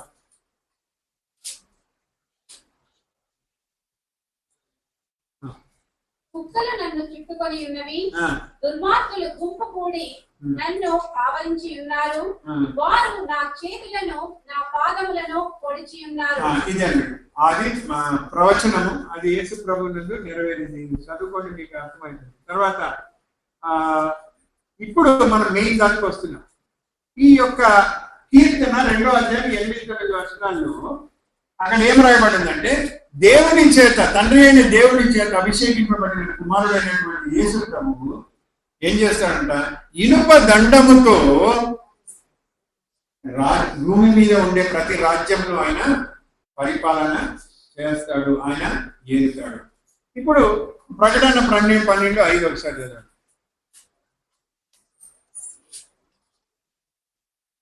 సమస్త జనములను ఇనుప దండముతో ఏలనై ఉన్న ఒక మగ శిశువును ఆమె కనగా, ఆమె శిశువు దేవుని యొద్దకును ఆయన సింహాసనం వద్దకును కొనిపోబడెను. సో ఇక్కడ మనం ఏం చేస్తున్నాము, ఈ మగ శిశువు ఏం చేస్తున్నాడట, మనము కీర్తన 2:9 ప్రకారం ఎవరు వెళ్ళాలి, యేసు ప్రభు వారు ఏం చేయబోతున్నారు. అందరూ ఒకసారి జాగ్రత్తగా వినండి, చాలా ఇంపార్టెంట్. మీకు అసలు మళ్ళీ ఎవరు చెప్పారు, తప్పుడు బోధన చెప్పారు, పడిపోతారు. ఈ ప్రపంచంలో ప్రతి రాజ్యమును ఏలబోయేది యేసు ప్రభు. కీర్తన 2:8-9 ప్రకారం ఇనుప దండంతో నెంబర్ 1. ఇప్పుడు ప్రకటన 12:5 ప్రకారము ఇక్కడ ఏం రాయబడింది, మగ శిశువు ఏలబోతున్నాడు అని. సో ఇప్పుడు మనం ప్రకటన 2వ అధ్యాయం అంటే సంఘాలతో మాట్లాడుతూ యేసు ప్రభు వారు అంటున్న మాట ఏంటి, ప్రకటన 2వ అధ్యాయం 26వ వచనం, 26-27.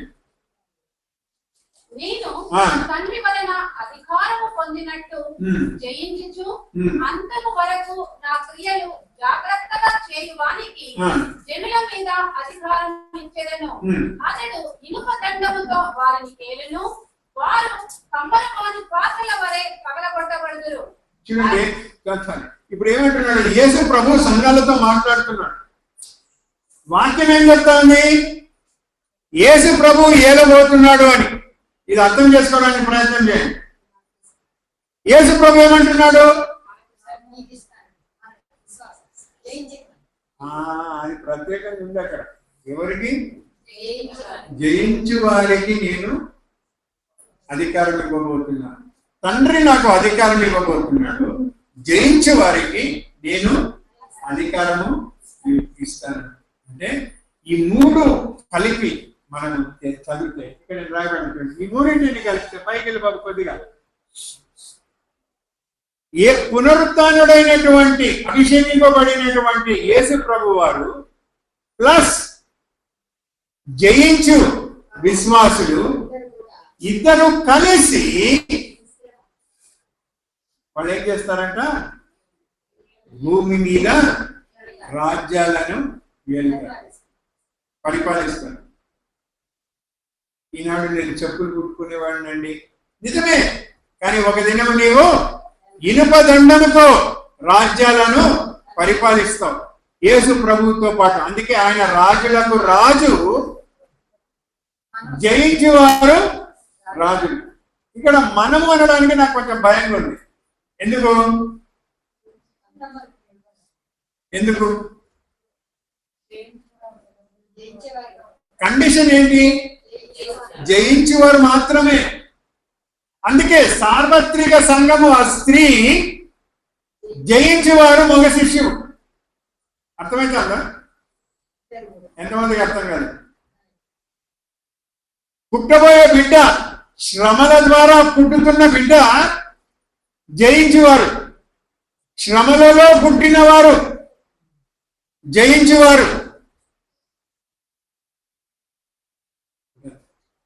తల్లి కదండి కష్టపడతా ఉంది. ఏమండి, తల్లి అనుభవించే ప్రతిదీ కూడా గర్భంలో ఉంటే బిడ్డ మీద ప్రభావం చూపిస్తుంది. తెలుసా? తెలుసు.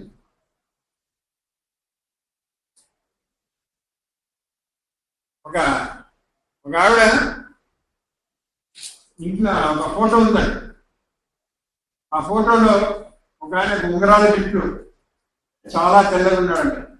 ఆమె రోజు లంచం చేసింది. భర్త మాత్రం నల్లగా ఉన్నాడు, మామూలు జుట్టు. బిడ్డ పుట్టాడు, ఎట్లున్నాడు? తెల్లగా ఉంగరాల జుట్టు. భర్త అన్నాడు, వీడు నా కొడుకే కాదు అని. కానీ కారణం ఏంటి? తల్లి అది చూసాబా, ఎంత మంచిగా ఉంది పెయింటింగ్, ఉంగరాల జుట్టు ఎంత బాగుంది, నా కొడుకు పెట్టిన కొడుకు ఎంత బాగుంది అని తల్లి అనుకోండి. తల్లి కొడుకు మీద మీకు తెలియదండి, ఉంటుంది ప్రభావం. తల్లి గర్భం దాచినప్పుడు భయపడితే బిడ్డ భయపడుతుంది. అందుకే ఏమంటారు, గర్భంతో ఉన్న స్త్రీలను ఎక్కువ వాళ్ళను ఏమిటి మరియా ఎలిజబెత్ కలిసినప్పుడు లోపల నుండి యోహాను గారు ఏం చేశాడంట? ఎగిరి గంతేశాడట. మాట్లాడుకున్నది బయట, అక్క చెల్లెళ్ళు గంతేసింది కడుపులో ఉన్న బిడ్డ మీద ప్రారంభం. యాక్చువల్లీ ఇప్పుడు 19 అంటే చాలా పుట్టక ముందు 87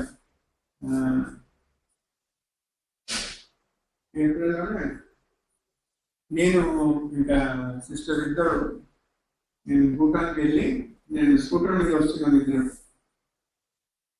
అక్కడ రెండు పక్కల ఇది పడతాం, నది పాడుతూ ఉంటుంది, రోడ్డు మధ్యలో రోడ్డు ఉంటుంది. కొన్నిసార్లు ఏమైందంటే ఇసుక అట్లా రోడ్డు మీదకి వచ్చినప్పుడు అక్కడ తెల్లగా ప్యాచ్ లాగా కనిపిస్తుంది. చీకట్లో సరిగా డిసైన్ చేయడం కష్టం. కానీ నీళ్ళు వచ్చి వెళ్ళిపోయినప్పుడు ఇసుక ఉంటుంది కదండి, అది ప్యాచ్ లాగా ఉంటుంది. ఒకటి మేము చీకటి అయింది, అక్కడ అసెంబ్లీ ఉంది మమ్మరీ అని, అక్కడ విశ్వాసం కలిసి ప్రార్థన చేసి వస్తున్నాం. సాయంత్రం 6:30-7 చీకటి పడింది. నా హెడ్ లైట్ పడితే అది ఇసుక కదా అని అది ఇసుక కదా అని నేను అనుకున్నాను. కానీ యాక్చువల్గా అది ఒక ఇసుక రంగులో ఉండే రాయి. అర్థమవుతుందా? కొన్ని రాళ్ళు ఉంటాయి కదా ఇసుక రంగు, అట్లాంటి రాయే. అది ఎవడు పెట్టాడో ఎందుకు నాకు తెలియదు. కానీ నేను ఇసుక అనుకోని దాని మీద నుండి గిరి ఆమె వెనక పడిపోయింది. అయిపోయింది, అవార్డు అయిపోయింది, లోపల బిడ్డ కథ అయిపోయింది. నాకు ఆ దినం వచ్చి దేశం కానీ దేశంలో ఉన్నాం మేము, మాకు ఎవరు తెలియదు, ఎవరు చెప్పుకోవాలన్నా కూడా మాకు తెలియదు. వచ్చి పెద్దలన్నీ జరిగి ఆమె ఏడ్చుకుంటూ అన్నిటికంటే బాధ మాకు బిడ్డకి ఏమైందో బాగా ప్రార్థన చేశాం, కానీ దేవుని దయ వల్ల ఎలాంటి ఇబ్బంది కలగదు. సో నేను ఏం చెప్తానంటే, తల్లికి దెబ్బ తగినప్పుడు బిడ్డకి ఏ విధంగా దెబ్బ తగ్గింది, అదే తల్లి మనసులో సో ఈ విధంగా అర్థం చేస్తే తల్లి శ్రమ పడినప్పటికీ ఆ శ్రమల ద్వారా పుట్టిన బిడ్డ కాబట్టి జయించి వారిగా ఆ బిడ్డ జయించి వారికి సాదృశ్యంగా ఉన్నాడు. సో ఇక్కడ ఏం మనకు అర్థమవుతుంది అంటే, ఈ మగ శిష్యుడు ఎవరు అంటే రాజ్యాంగంలో ఇనుప దండలతో ఏలబోవాడు.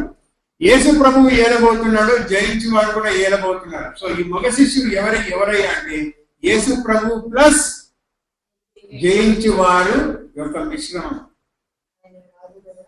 ఆయన రాజులకు రాజు. మనమనడానికి నాకు భయమవుతుంది, ఎందుకంటే విశ్వసించిన వాళ్ళు మాత్రం ఈ విధంగా ఈ విషయంలో మోసపోవద్దు. నేను కూడా దేవుని రాజ్యంలో మరి రాజ్యం ఏలుతామో లేకపోతే ట్యూన్లాగా ఉంటామో మనకు తెలియదు.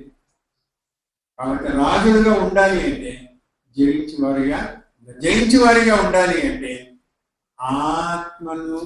ఆత్మ యొక్క వివేచన కలిగిన మనస్సు వివేకము మీద ఆధారపడకూడదు. సో మరి ఇదేనా లాస్ట్. సో అప్పటి నుండి ఇప్పటి వరకు ఇది కొనసాగుతూనే ఉంది, కానీ ఇది ఒక ఎండ్కి వచ్చేసింది. ఇది ఒక ఇంకా కొన్ని సంవత్సరాలు కూడా ఉంటాయి లేదు నాకు తెలియదు. జరుగుతున్న అవన్నీ చూస్తూ ఉంటే ఒక దినం రాబోతుంది. అప్పుడు మనం ఎట్లుంటాం, మనం ఆశ నిరాశయే ఆవేదన ఎదురాలి. అయ్యో నేను వేసుకోడు, నేను చూస్తాడు, నేను ఇష్టపడతాను, నేను కుమార్తె అవుతాను, నేను రాజ్యం వెళ్తాను. ఆశ ఆశ ఆశ ఏమైపోయి నిరాశ అయిపోయి ఆ నిరాశ. అందుకే విశ్వాస జీవితము పక్కా ఉంటే పక్కా విశ్వాసంగా ఉండాలి. నువ్వు ఎట్లా అన్నాడు, ఏమన్నాడు, నువ్వు వేడిగానైనా ఉండాలి, అలాగే నిలివెచ్చగా ఉంటే మాత్రము నిలివెచ్చదనం చల్లదనం కాదు. నేను అవిశ్వాసిని కాదు కదా, నేను విశ్వాసిని కదా. చాలా నువ్వు విశ్వాసియే, నువ్వు వేడిగా నువ్వు చల్లగా లేవు, నీ విశ్వాసమే, కానీ ఎట్లున్నావు, నిలివెచ్చకున్నావు. కాబట్టి నేనేం చేస్తాను, నిన్ను ఆయన ఏదో అన్నాడు, ఆయన నా నోట్లో నుండి వేస్తాను అంటే నా రాజ్యంలో నీకు సంబంధము లేదంటే నీవు పరిపాలనకు యోగ్యత నీకు ఉండదు, నువ్వు పరిపాలించలేవు. కుకింగ్ డోర్ దగ్గర సింహాసనం క్లీన్ చేయడానికి నువ్వు పనికొస్తావు, అది కూడా ఉంటుందో లేదు.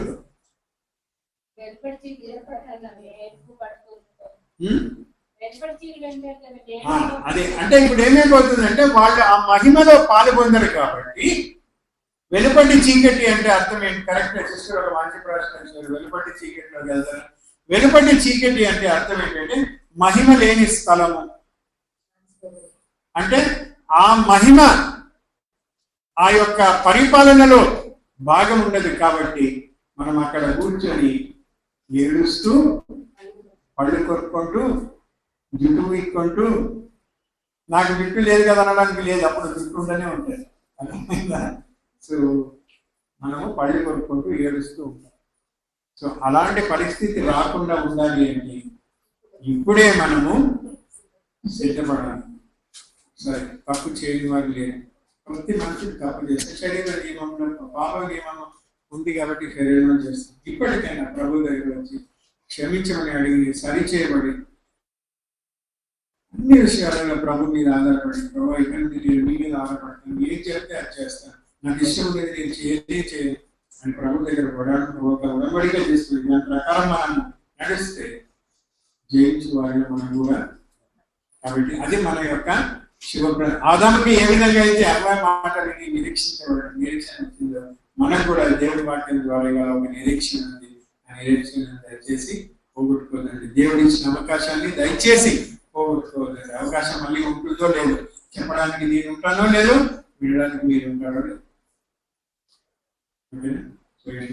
చేద్దాం. ప్రభుత్వం అయితే వచ్చే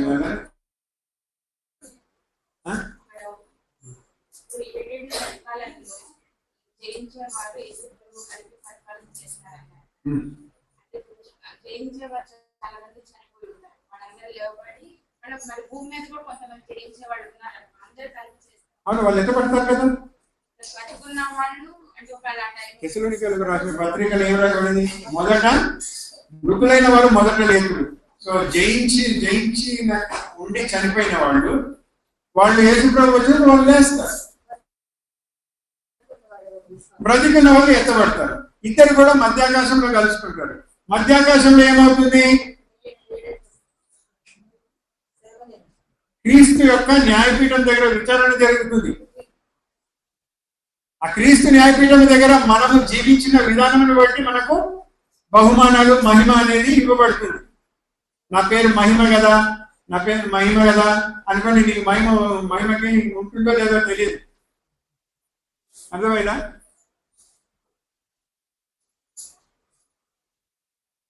నేను దివ్య కదా అనుకోండి, నీకు దివ్యమైన కాంతి ఉంటుందో లేదో తెలియదు. సో ఎవరైతే ఆ విధంగా ఉంటారో వాళ్ళందరూ కూడా క్రీస్తు న్యాయపీఠం దగ్గర తమ బహుమానం పొంది గొర్రెపిల్ల యొక్క పెళ్లి విందులో వాళ్ళు పాల్గొంటారు. అంటే అది ఆ సంతోష ఆనంద సమయం. దాని తర్వాత 1000 పరిపాలనను పరలోకం నుండి మనం భూమిని పరిపాలిస్తాం. మనము అంటే జయించేవాళ్ళు. అలా పరిపాలించిన వాళ్ళు కొనసాగుతూనే ఉంటారు. దాని తర్వాత సిస్టర్ అన్నట్టు నూతన ఆకాశము, నూతన భూమి.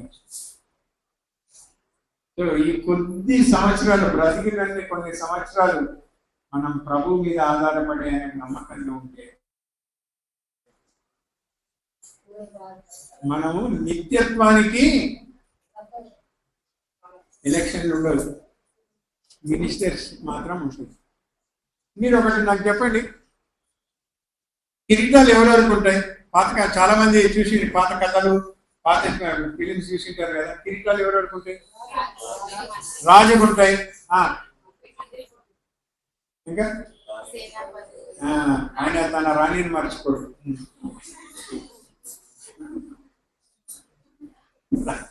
రాణి తర్వాత మంత్రులకు, వాళ్ళందరూ కూడా అక్కడ సింహాసనాల మీద కూర్చున్నారు. రాజ్యసభలో అనేక మంది ఉంటారు, వేరే వాళ్ళు కూడా, వాళ్ళకు ఉంటాయి కిరీటాలు. మన పరిస్థితి అట్లనే ఉండబోతుంది. సో మన కిరీటాలు ఉంటాయో, సింహాసనాలు ఉంటాయో, లేకపోతే అక్కడ నిలబడి ఉంటాయో, అది మన మీద ఆధారం. సో ఈ విషయంలో మనం చాలా ఎన్ని సంవత్సరాలు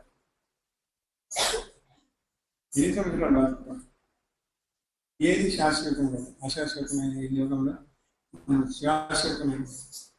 నేను చదువుకోవాలంటే నాకు ప్రార్థనకి టైం లేదంటే, వాక్యం చదవలేనంటే, చదువు శాశ్వతం కాదు. సో ఈ విషయంలో మనం ఈ విషయంలో ప్రభు చిత్తం అయితే వచ్చే నెల బాలెన్స్పేట మత్తయి సువార్తతో ఓకేనండి. మీరు అడిగినట్టే అయితే ఇంకేమైనా డౌట్లా?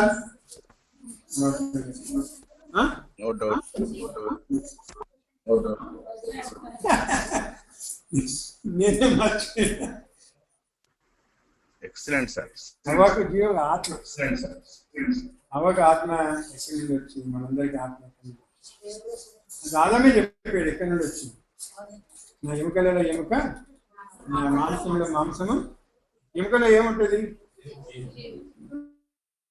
రక్తం. అంటే నార ఉంటుంది కదా, దాంట్లోనే రక్తం తయారవుతుంది కదా. సో ఆయన యొక్క రక్తం, ఆయన యొక్క జీవం. అందుకే తల్లిదండ్రుల కలయిక ద్వారా పిల్లవాడికి జీవం వస్తుంది.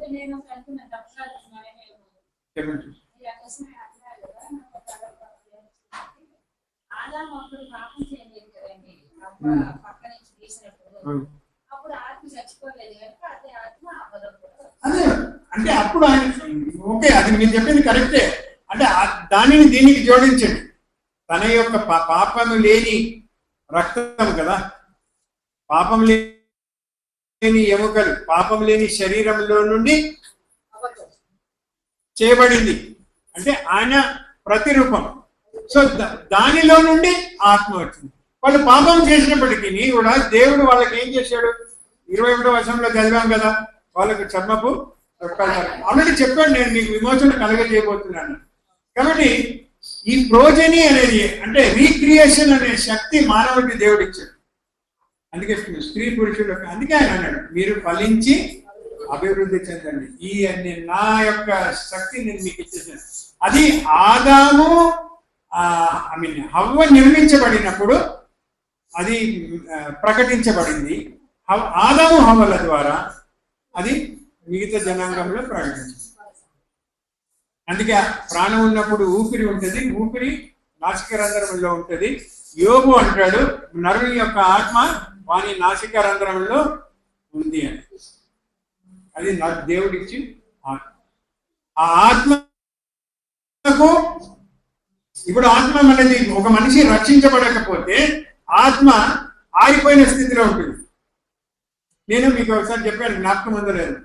చిన్నప్పుడు ఈ పెద్దవాళ్ళకి తెలుసు, ఈ కాలం పిల్లలకి తెలియదు.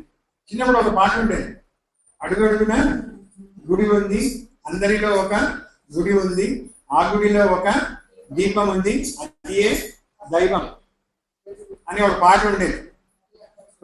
కీర్తన సామెతల్లో ఉంది, నరుని యొక్క ఆత్మ అది దీపము. ఆ దీపము వెలగాలి అంటే దానికి నూనె కావాలి కదా. సో పాపంలో ఉన్నవాడు వెలగని దీపం. ఎప్పుడైతే ఒక వ్యక్తి రక్షించబడతాడో పరిశుద్ధాత్మ దేవుడు వచ్చి అతన్ని ఇది చేస్తాడు. కాబట్టి ఆ నూనె అనేది దేవుని దైవమే నూనెగా మారి అతని జీవితాన్ని వెలిగిస్తాడు. ఓకేనండి, నాకు తెలుసు సగం మందికి అర్థమైండదు. అర్థం కాకపోయినా దీన్ని ఏం చేసేది లేదు. అర్థమైన వాళ్ళు దాన్ని తిరిగి అంటే నెమరు వేసుకోండి. ఓకేనా? ప్రభు చిత్తం అయితే నెక్స్ట్ మంత్ నుండి మత్తయి సువార్త మొదలవుతుంది.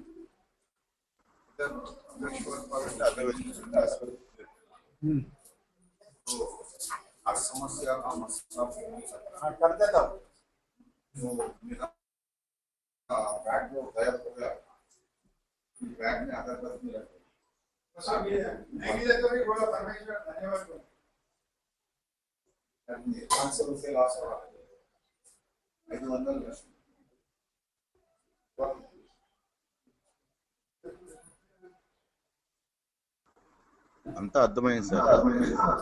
ఎక్సలెంట్.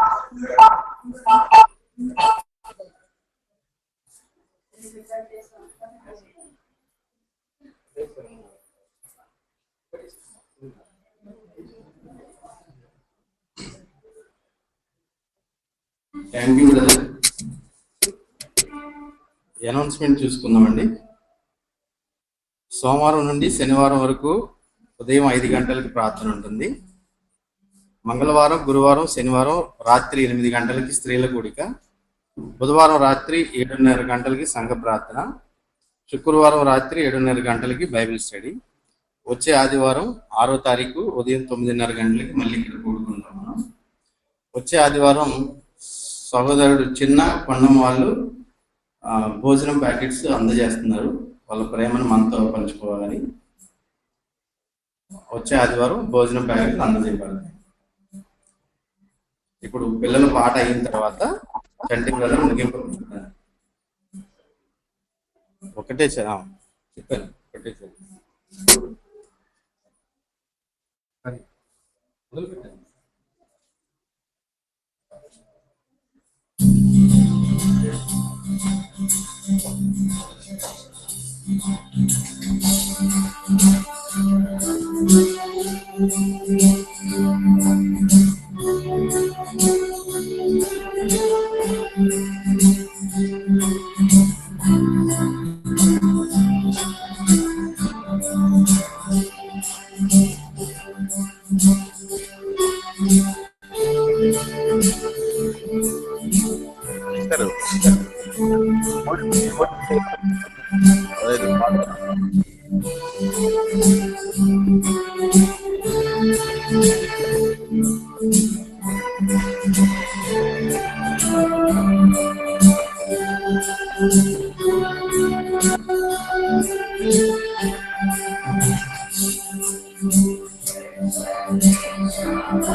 శేఖర్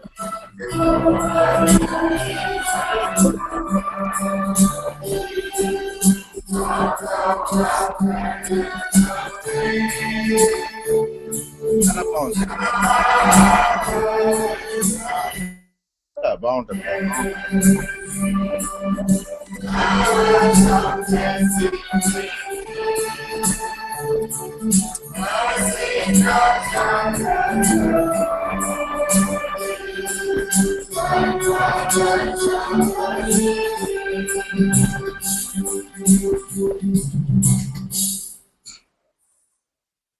ఒక నిమిషం అండి. అంటే నాకు హెల్త్ బాగున్నప్పటి నుంచి కూడా సంఘం అంతా కూడా ఏదన్నా చేసుకోవాలని కానీ ఏదన్నా పెట్టుకుంటే బాగుండని కానీ మాకు జీవనోపాధి నిమిత్తం కుటుంబ పోషణ నిమిత్తం కానీ ఎంతో ప్రార్థన చేస్తూ వచ్చారు. అయితే నేను కూడా ఎన్నోసార్లు ఏదన్నా చేద్దామని అనుకున్నాం కానీ ఎప్పుడూ కూడా అదే మన సొంత ప్రయత్నాలు అనేది ముందుకు వెళ్ళకూడదని నేను నిర్ణయించుకున్నాను. అయితే మేము ఉంటున్న పక్కనే